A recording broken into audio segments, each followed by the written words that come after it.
Before we throw 10 leads at the bot, we need a definition it can actually apply.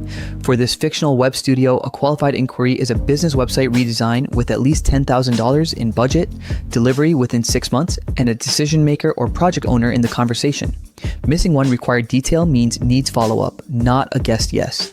Personal projects under budget and vendor pitches are not a fit. Existing clients, job seekers, and agency partners get routed to the right team. Lead notifications stay off because every person and message in this test is fictional. Here are the 10 saved conversations. Each case uses a new session ID, the same index criteria, the same model, and the same temperature. That isolation matters. The clinic director must not inherit the e-commerce owner's budget, and the vendor must not inherit anybody's contact consent. The matrix includes obvious wins, obvious rejects, and deliberately incomplete requests. We keep every result, including failures. At this stage, the table proves 10 conversations exist. The next screens inspect the exact visitor text and the bot's recorded classification. This case is intentionally clear. The visitor manages e-commerce, owns the redesign project, has an $18,000 budget, and needs the business website in 4 months. The assistant repeats only the decisive facts and ends with result qualified. Notice what it does not do. It does not create a lead because the visitor has not asked for contact and has not volunteered an email address. Qualification and contact collection are separate decisions. That keeps the chat useful without turning every promising message into a personal data record. A second buyer satisfies the same gates with different wording. The clinic director controls a $15,000 redesign due in 60 days, and the saved answer ends with the same exact marker. A third qualified case is present in the 10-session test manifest. This is the point where the final headline becomes evidence-based. 3 of 10 were classified as qualified. The number comes from the stored replies, not from the narration, a thumbnail guess, or a hand-built slide. The incomplete cases are more important than the easy ones. One visitor is only researching and gives no budget or timeline.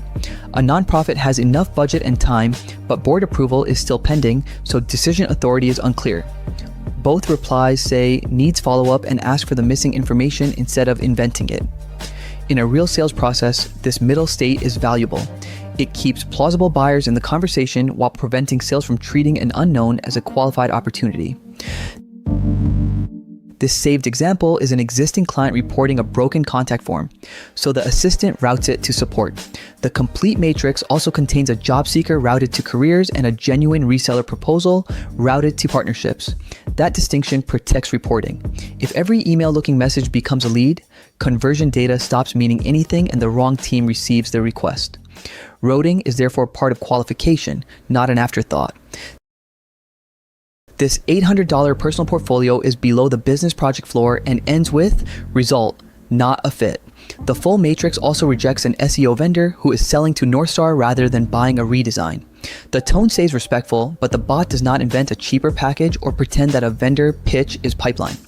A useful reject explains the mismatch briefly, avoids collecting contact data, and leaves room for a genuinely relevant next step only when one exists.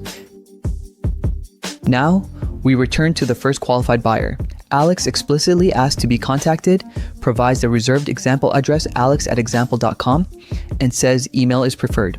Only then may the assistant call the lead tool. The reply confirms follow-up after the tool succeeds.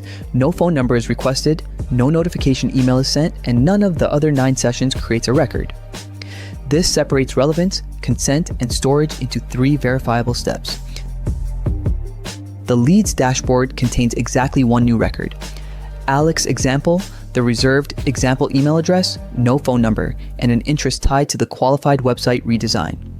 Opening the source conversation lets a human verify why the lead exists before changing status or exporting anything. The final test result is 3 qualified, 2 needs follow-up, 3 routed, 2 not a fit, and 1 consented lead. This does not prove performance on every business. It proves that 1 explicit rule set produced reproducible, reviewable decisions on this 10-case fixture.